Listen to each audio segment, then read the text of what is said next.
En este video vamos a estudiar las congruencias en el conjunto de los enteros que corresponde a la unidad 7 de matemática discreta.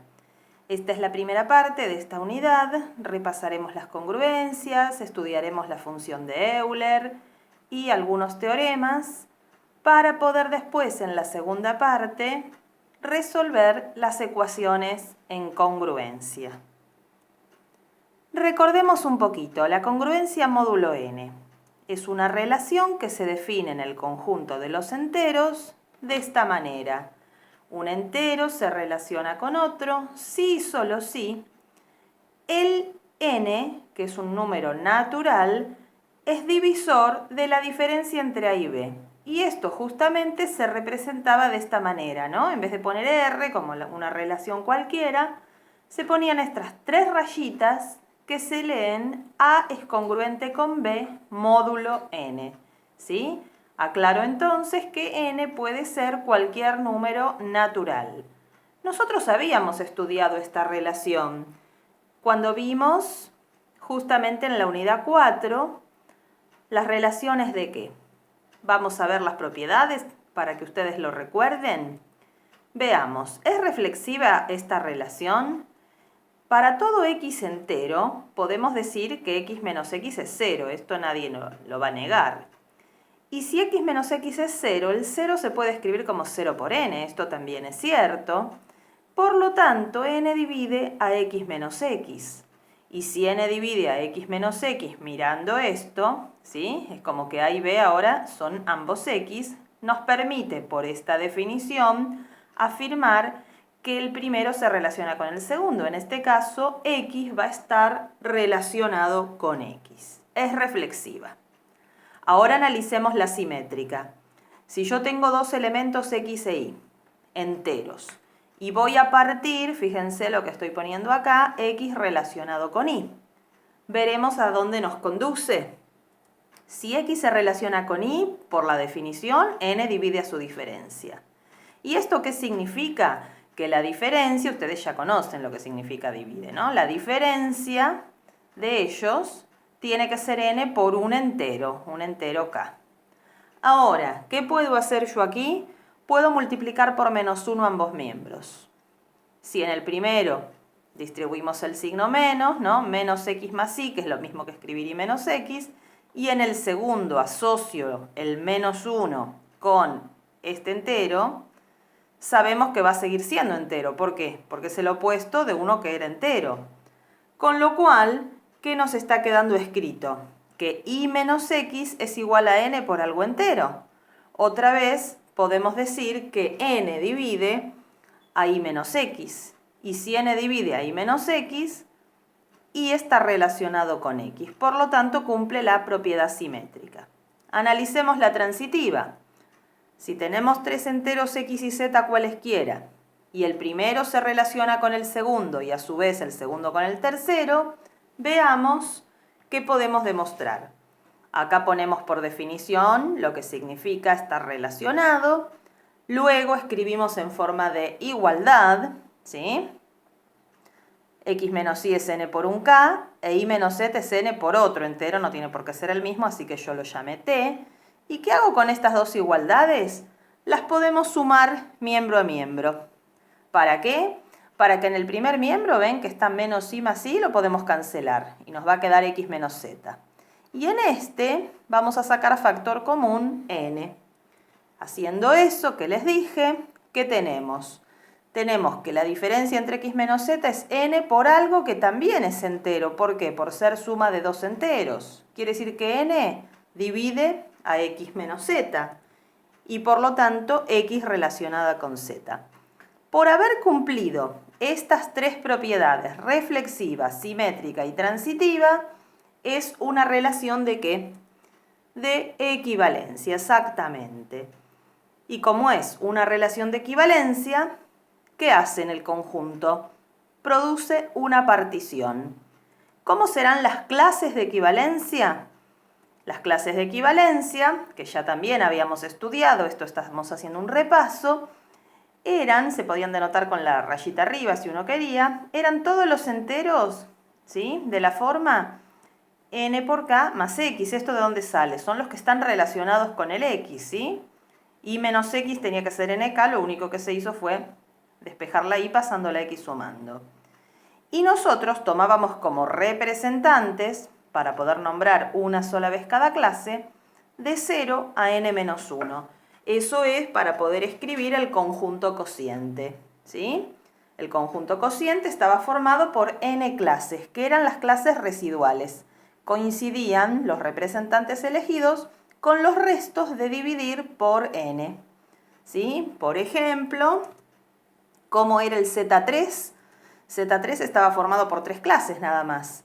En esta estaban todos los múltiplos de 3. Aquí los que al dividir por 3 daban resto 1 y aquí los que al dividir por 3 daban resto 2.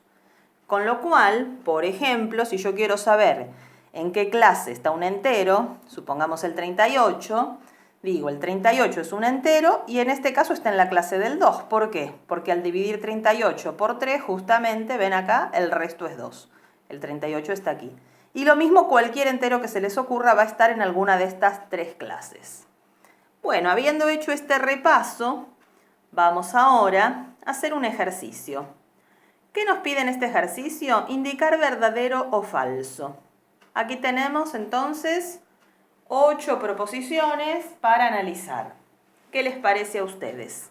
Si quieren pueden pausar el video, como siempre les digo, y después verificar, o si no, directamente continúan y van viendo lo que yo resuelvo. Si yo quiero saber si el 128 está en la clase del 1 en módulo 3, ¿sí? Acá entre paréntesis figura el n, el módulo, ¿qué hay que hacer? Habrá que dividir este número por 3 y fijarse si el resto da 1. Pero en este caso esto es falso porque el resto da 2. Ahora analicemos la próxima, ¿sí? ¿Qué podemos decir acá? 214 pertenece a la clase de 4 módulo 7 y bueno, habrá que hacer lo mismo, pero fíjense que en este caso el 210, si yo acá pensara 210, es múltiplo de 7, ¿sí? Es 30 por 7 y este es 4 más, así que este es fácil, esta es verdadera. A ver la que sigue. Clase de 3 módulo 6, ¿qué sería esto? Acá estarían todos los enteros que al dividir por 6 dan resto 3. Dice que este conjunto está incluido en este otro, donde ¿quiénes están acá?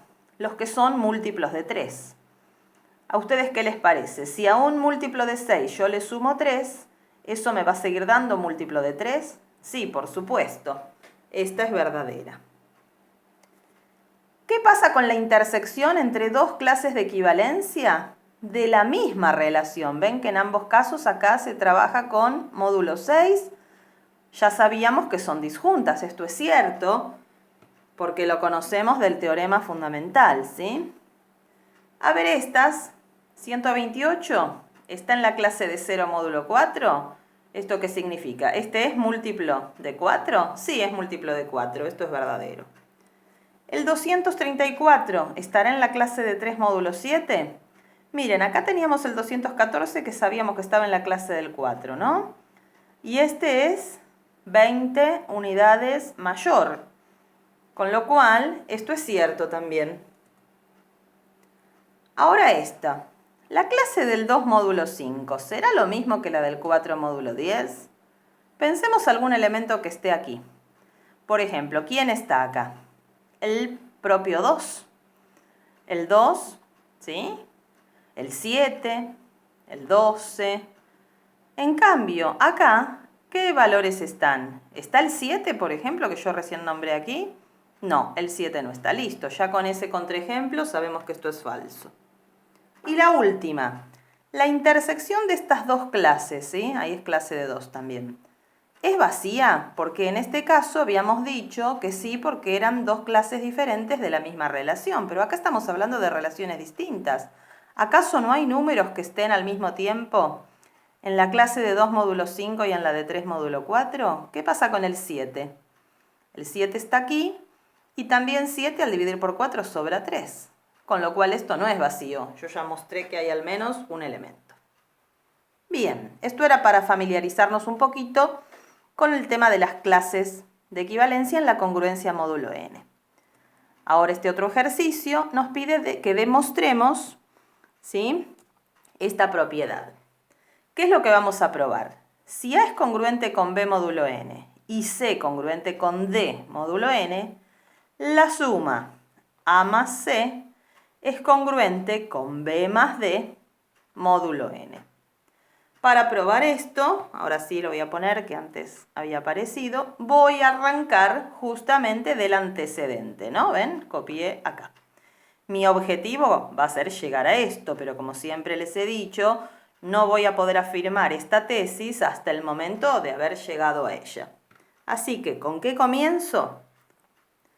Y tendremos que poner qué significa ser congruentes, ¿sí? Ser congruentes significaba que n divide a la diferencia. Muy bien. Ahora entonces escribo como igualdad, ¿sí?, que este entero es n por un k y este es n por otro que lo llamo t. Y con estas dos igualdades, ¿qué podremos hacer? No pierdan de vista dónde hay que llegar. Yo necesitaría que se me arme la suma de A con C y la de B con D. Así que con estas dos igualdades lo que podemos hacer es sumar miembro a miembro, ¿sí? Sumo el primero con el segundo, lo mismo en los segundos miembros. Y ahora acá podemos acomodar, ¿qué les parece? A más C lo ponemos primero y menos B y menos D le sacamos menos factor común. ¿Así? ¿Es lo mismo esto que esto? Sí. Y acá, ¿qué hice al mismo tiempo? Saqué factor común n. ¿Para qué? Para poner en evidencia que k más t sigue siendo entero, porque es suma de dos enteros, ¿no? O sea que yo acá tengo n por algo que es entero. Y esta diferencia, entonces, es múltiplo de n. Eso lo podemos escribir diciendo que n divide a esta diferencia. Y por definición, ¿qué significa esto? Por definición de congruencia, el primer número, que ahora es A más C, es congruente con el segundo módulo n. Ahí quedó probada esta propiedad. Que si uno la mira así, por ahí mucho sentido no le ve. Sin embargo, esta es muy importante. ¿Por qué? Porque significa que si yo tengo números que están en una misma clase y los sumo con otros de otra clase, no importa cuál sea el elemento que esté eligiendo de cada una de estas clases, ¿sí? Cualquier elemento de esta más cualquiera de esta me va a dar en la misma clase, va a estar relacionado con haber tomado otro de acá y otro de aquí. Esto lo podemos ver bien en esta propiedad escrita de esta manera, ¿sí? Que tiene que ver con la anterior en realidad. Es lo mismo que el ejercicio anterior. Si yo tengo un elemento de una cierta clase y otro de otra, la suma de ellos va a pertenecer a la clase en la que estén sus representantes. Para verlo en un ejemplo, vamos a hacer así. Si yo tengo, por ejemplo, Z5, ¿no? 2 más 4 sabemos que da 6. Ahora, ¿en qué clase está cada uno de estos elementos en Z5? El 2 es la clase del 2, es su propio representante. El 4 también, pero el 6, ¿quién lo representa? Lo representa el 1, ¿sí? Porque el resto de dividir a 6 por 5 da 1. Entonces, ¿qué quería decir esta propiedad? Y es lo mismo que probamos antes, que acá también está escrito de esta manera como lo vamos a utilizar después. Que cualquier elemento de la clase de 2, si yo en vez del 2 tomara otro, sumado con cualquiera que esté en la clase del 4, siempre me va a devolver algún elemento de la clase del 1. Hagamos otros ejemplos. Si yo en vez del 2 tomo el 7, ¿ven? El 7 es un elemento de clase de 2 y el 9 es un elemento de clase de 4. El resultado obviamente no me va a dar 6, me va a dar otro número, acá me dio 16, pero lo que sí ocurre es que este resultado, al igual que acá el 6, están dentro de la clase del 1. ¿Se entiende? Y así cualquier otro ejemplo, acá tienen otro. Siempre que yo tome un elemento de clase de 2 y le sume uno de clase de 4, el resultado siempre va a estar en la clase del 1. Acá tienen un ejemplo más. Por eso, directamente, ¿qué vamos a poder decir? Como está escrito acá arriba. Yo acá podría decir que siempre clase de 2 más clase de 4 es igual a clase de 1 en Z5, hablando en Z5. ¿Y esto cómo podemos decirlo? Como dice acá, ¿Qué hago yo? Sumo los representantes, lo que hacíamos acá, 2 más 4 queda 6, y luego pongo clase, o sea, me fijo en qué clase está el 6, que acá sería la del 1. Con esto que acabamos de decir, vamos a poder completar esta tabla completa de la suma en Z5, hacerla toda entera. ¿Cómo es que la vamos a hacer? Con lo que recién dijimos. Por ejemplo, cuando yo tenga que llenar, supongamos 3 con 3, ¿sí? Eso va a estar en este casillero que acá está indicado, ¿no? Entonces, ¿qué hacíamos nosotros de acuerdo a esto? Yo sumo, 3 más 3 primero hago. 3 más 3 da 6. Pero como el 6 no lo tengo acá, me fijo cuál es el representante del 6. Es el 1. Entonces coloco 1. De esta misma manera, vamos a ir haciendo todos los casilleros. Yo acá elegí uno cualquiera al azar, pero si quieren empiecen en orden, vayan llenándolo todo y cuando lo tengan lista, ¿sí? Ahí retoman el video para ver si la llenaron como me queda a mí. Yo ahora se los voy a mostrar, así que si quieren, pausenlo. Así les tiene que haber quedado la tablita. Esta es la tabla de la suma en Z5, que como dijimos, esto es posible gracias a esta propiedad, que no importa cuál sea el elemento que yo tome de cada clase, el resultado siempre va a dar en la misma. Esto lo vamos a formalizar un poco más en la próxima unidad cuando veamos grupos, ¿sí? Y vamos a ver por qué es que esto ocurre. Es por la compatibilidad de esta operación con la estructura de grupo. Bueno, ¿se animan a hacer lo mismo ahora, pero con el producto? ¿Ven? Hay una propiedad similar con el producto. Acá tenemos la tablita. ¿Cuál es la única diferencia ahora? Que en vez de sumar vamos a multiplicar. Entonces, por ejemplo, si yo quisiera hacer esto, clase de 2 con clase de 4, que lo vamos a poner ahí, ¿sí? ¿Qué hago? Hago 2 por 4 es 8, pero el 8 en Z5, ¿quién lo representa? Es la clase de 3. Bueno, de la misma manera, pausen el video, llenen la tabla y ahora yo les muestro cómo les tiene que quedar. ¿Quedó así? Fíjense qué interesante acá, ¿no? Acá, por ejemplo, toda la fila del 0 y la columna son 0. ¿Esto qué significa? Acá uno hizo la cuenta, hizo 0 por esto, 0, todos daban 0. Pero clase de 0 en realidad es el conjunto de los múltiplos de 5. Lo que estamos diciendo aquí es que si yo multiplico a un múltiplo de 5 por cualquier número, me va a seguir dando múltiplo de 5, ¿sí? Lo cual es lógico. Bien. Ahora, miren lo que les pregunto. Si yo les digo, ¿pueden encontrar algún x que cumpla esto? Que 3 por x me devuelva 1. Siempre hablando en clases, ¿no? Pero para uno no decir clase de 3, uno dice directamente. ¿Ustedes qué harían? Acá en Z5 hablando, ¿no? Ya que tenemos la tabla a mano, y uno se podría fijar. A ver, digo, en la fila del 3... ¿sí? Porque justo esto empieza con 3, digo 3 por alguno de estos, ¿me devuelve acá 1? Y sí, yo veo que acá está el 1. ¿Con quién devolvió 1? Cuando al 3 lo operé con el 2. Por lo tanto, yo sé que la solución de esta ecuación que yo les propuse es 2. Y esa es la única, porque era la única vez que aparecía el 1 aquí, ¿no? Bien, esto que acabamos de hacer se llama ecuación en congruencia. ¿Sí? Estaba escrita acá en términos de clases, pero es lo mismo que haber dicho 3x congruente con 1 módulo 5. Esta fue fácil de resolver porque acá teníamos la tablita, era una tabla pequeña. Pero, ¿qué pasa si yo les propusiera esta otra? Acá está escrita incluso con la congruencia. 78 por x congruente con 84 módulo 102. No vamos a hacernos la tabla de 102 por 102 elementos, ¿no? Entonces, para poder resolver este otro tipo de ecuaciones en congruencia, ¿sí? Vamos a tener que aprender algunas propiedades, algunas definiciones que nos van a facilitar su resolución. Por eso, a continuación, ¿sí? Para poder resolver entonces este otro tipo de ecuaciones más complejas, vamos a definir la función de Euler. ¿Qué es la función de Euler? Es una función que se representa con la letra griega phi, phi de n, donde n es un número natural, es una función que se le aplica a los naturales, y me devuelve, ven que acá está la rayita por ahí, un poco finita, dice cardinal de este conjunto. ¿Qué es el cardinal de este conjunto?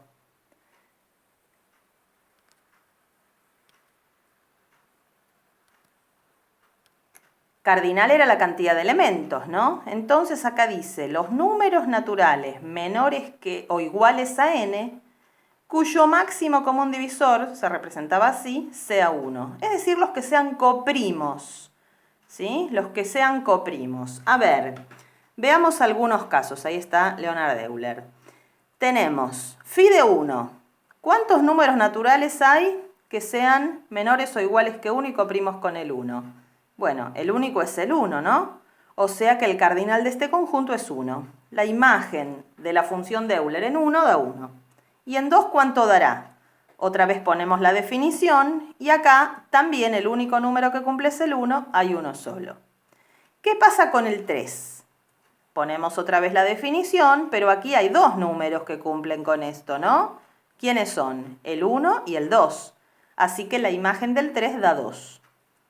¿Qué pasa con la del 4? A ver, pensemos. ¿Quiénes son coprimos con el 4? El 1 y el 3. También son 2. Y, por ejemplo, el 12. Ahora me salteo, ¿no? No vamos a hacer todos. El 12. Poniendo la definición, acá tenemos más, ¿no? ¿Quiénes estarían? A ver. El 1. Los pares no. Los pares me los salteo. El 3 tampoco. El 5 sí. ¿Sí? El 7 y el 11, son 4. Phi de 12 da 4.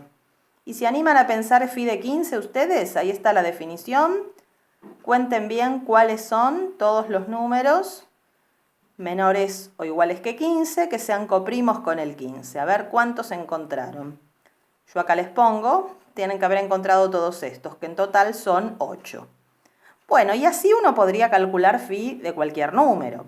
Pero si yo ahora mismo les digo cuánto vale phi del 385, no se van a poner a contar todos, ¿no? Uno por uno. Por eso es que vamos a ver algunas propiedades que nos van a permitir calcular la función de Euler para números grandes de una manera mucho más práctica que andar contando uno por uno.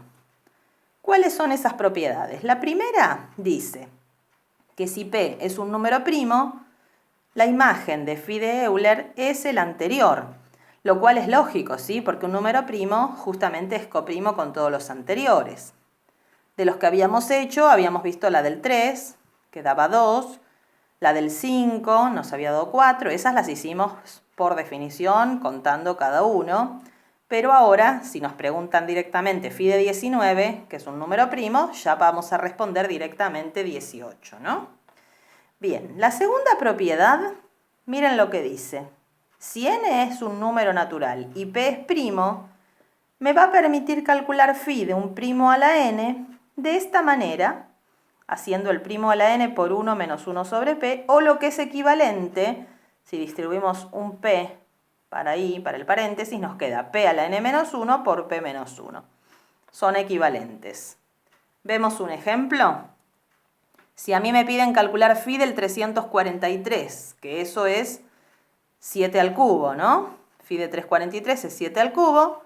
De acuerdo a esta, que es más cómoda, que no tiene fracción, 7 al cuadrado tengo que poner por 7 menos 1. Bueno, 7 menos 1 es 6, 7 al cuadrado, 42 por 6, 294. ¿Esto qué significa? Miren qué rápido lo hicimos.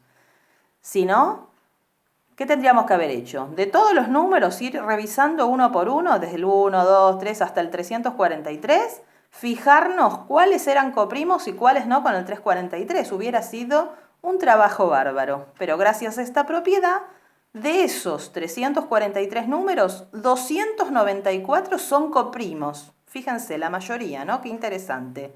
Y el resto no. El resto van a tener algún máximo común divisor distinto de 1. ¿Sí? Muy bien. Y acá viene una tercera propiedad que dice que si yo tengo n y m, que son coprimos ellos, phi del producto se puede descomponer en el producto de sus imágenes de phi. Pero siempre y cuando n y m sean coprimos, si no, esto no es cierto. En un ejemplo, si a mí me dan de calcular phi de 20, que 20 lo puedo escribir como 4 por 5, y realmente 4 y 5 como son entre sí coprimos, ahí sí lo puedo dividir. Phi de 4 por phi de 5, que estas dos son más pequeñas, ya las conocíamos, y me da 8. ¿Bien? Bueno, ahora juntando las propiedades 2 y 3, se puede deducir esta que ya va a ser bien general. ¿Se acuerdan que todo número entero se podía escribir como un producto de factores primos, bueno, elevados a ciertos exponentes si es que estaban repetidos? Bueno, de acuerdo a las propiedades 2 y 3, la imagen, entonces, de la función de Euler de cualquier número natural se va a poder escribir porque cada uno de estos factores es coprimo con todos los demás, ¿no? Entonces puedo escribir el n por 1 menos 1 sobre el primer primo, por 1 menos 1 sobre el otro, y así hasta el último. Con esta ya vamos a poder calcular la phi de n de cualquier número natural, porque las primeras propiedades solo me permitían para números primos, ¿no? Pero ahora con esta ya abarcamos a todos. Por ejemplo, si a mí me dan el 48, que acá lo descompuse, ¿no? 48 es 2 a la cuarta por 3. ¿Cuánto vale phi de 48 de acuerdo a esta propiedad? ¿Qué tenemos que hacer? Tenemos que hacer 48, ¿ven? El n, 48, 1 menos el inverso de cada número primo. No importa si acá está la cuarta, la quinta, la 1, no interesa. Es el número primo. Acá los números primos son 2 y 3 nada más. Entonces 1 menos 1 medio por 1 menos 1 tercio. Hacemos la cuentita, esto es 1 medio, esto es 2 tercios, ¿sí? 48 por 1 medio por 2 tercios, simplifico lo que se puede y esto siempre da un número entero, en este caso 16. Entonces ahora les propongo yo a ustedes este ejercicio que calculen phi de 75 y phi de 600. Pueden pausar el video y revisar que ahora yo les voy a dar la solución. El 75 se descompone como 3 por 5 al cuadrado, con lo cual la cuentita que había que hacer para hallar su phi es esta, que nos queda 75 por 2 tercios por 4 quintos, les da 40. Y para 600 también se descompone de esta forma, y la función phi de 600, ¿qué va a ser? 600 por 1 menos 1 medio, 1 menos 1 tercio y 1 menos 1 quinto, ¿no? Porque acá hay 3. Y esto haciendo el cálculo, ahí lo tienen, les tiene que haber dado 160. Bien, nos quedan unos teoremas. Este que se llama teorema de Fermat o pequeño teorema de Fermat. ¿Qué nos dice? Que si P es un número primo y es coprimo con A, cuando a mí me den un número A elevado a la P menos 1, es congruente con 1 módulo P. Que en otra versión, ahí está Pierre de Fermat, podemos multiplicando por A en ambos miembros, ¿sí? Decir que A a la P es congruente con A módulo P. Bueno, generalmente nosotros vamos a usar la versión de arriba, ¿sí? ¿Para qué la vamos a utilizar? En realidad todo esto que estamos viendo es para poder resolver las ecuaciones en congruencia, pero también nos va a servir este teorema en particular para calcular divisiones de números muy grandes por números primos, ¿no? Por ejemplo 7 a la 122, que es un número muy grande, que a veces no se pueden representar en las calculadoras. ¿Qué resto tendrá este número cuando se divide por 11? Para esto, ¿qué podemos hacer? El 122 lo voy a descomponer dividiéndolo por 1 menos que este, ¿ven? Así utilizo el P menos 1, por eso por 10, lo divido por 10. Esto es 10 por 12 más 2, ¿no? Cociente y resto. Con lo cual, 7 a la 122 va a ser 7 elevado a todo eso. Que ahora lo vamos a poder descomponer, ¿no? Porque si acá tengo una suma en el exponente, esto es 7 a lo primero por 7 al cuadrado. Y a su vez, 7 elevado a la 10 por 12, ¿cómo lo puedo escribir? Como 7 a la 10, bueno, 10 es 11 menos 1 primero que nada, y ahora eso lo puedo escribir como una potencia de potencia, ¿sí? Cuando uno tiene multiplicación en los exponentes es potencia de potencia. Esto que yo puse acá en el corchete, 7 a la 11 menos 1, sería esto, ¿sí? Sería un A a la P menos 1, que por este teorema, esto que está acá en el corchete es congruente con 1 módulo 11, ¿sí? Quiere decir, está en la clase del 1 módulo 11. Y 1 elevado a la 12 me sigue dando todo esto, me da 1, está en la clase del 1. Con lo cual, ¿qué me queda acá solamente? 7 al cuadrado. ¿Esto qué quiere decir? Que 7 a la 122 es congruente con 7 al cuadrado, que es 49. Y el 49 ya es un número manejable. ¿Qué resto tiene? 49 cuando lo divido por 11. Me da resto 5, ¿sí? Porque 44 es el múltiplo anterior, 5. ¿Se entiende? Bien, pasemos entonces a un ejercicio que dice que hallemos el resto de dividir 5 a todo este número, más grande todavía, 1.564.624 por 23.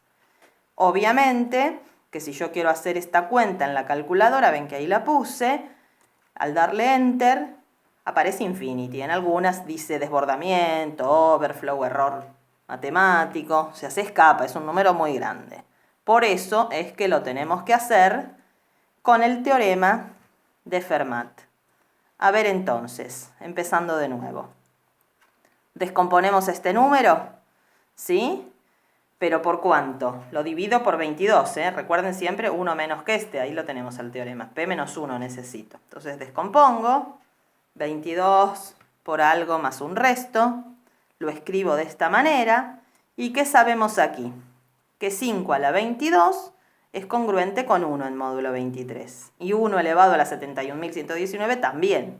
Por lo tanto, todo esto ¿con qué es congruente? Con 5 a la sexta nada más.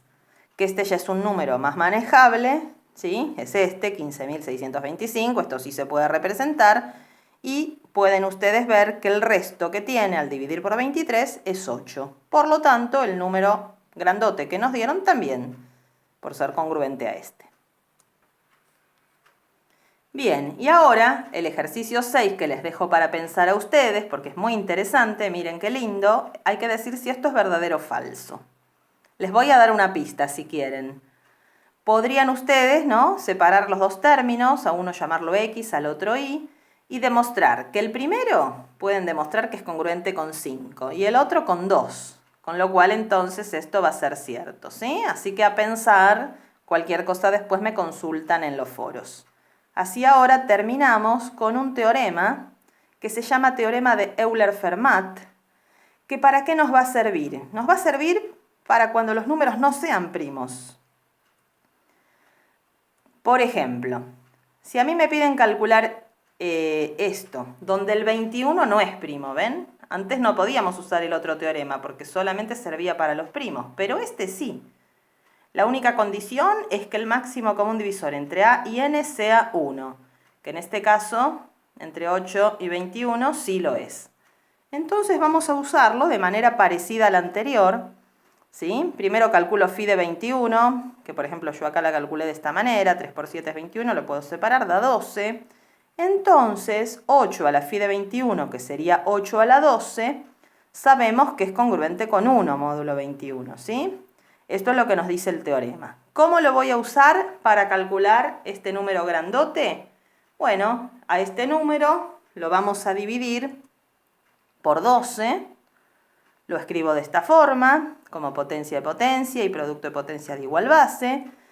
¿Qué sabemos? Sabemos que toda esta parte, ¿sí?, por lo que dijimos ahí, es congruente con 1, así que todo esto directamente es congruente con el 8 a la quinta.